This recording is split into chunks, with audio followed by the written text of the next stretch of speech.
মৌসুমটা দারুণভাবে কাটাচ্ছেন Enzo Fernandez. নিজের খেলা সবশেষ ৩ ম্যাচে চেলসির হয়ে ৫টা গোলে অ্যাসিস্ট করেছেন এই আর্জেন্টাইন মিডফিল্ডার।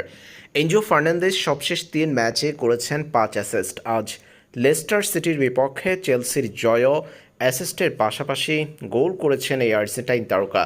লেস্টার সিটির বিপক্ষে চেলসি জয় পেয়েছে ২-১ ব্যবধানে। চেলসির ২-১ গোলের ব্যবধানে জয়ের দিন গোল করেছেন এনজো ফার্নান্দেজ। ম্যাচের দ্বিতীয় গোলটি, চেলসির দ্বিতীয় গোলটি এনজো ফার্নান্দেজ করেছেন দারুণ দক্ষতা দেখিয়ে।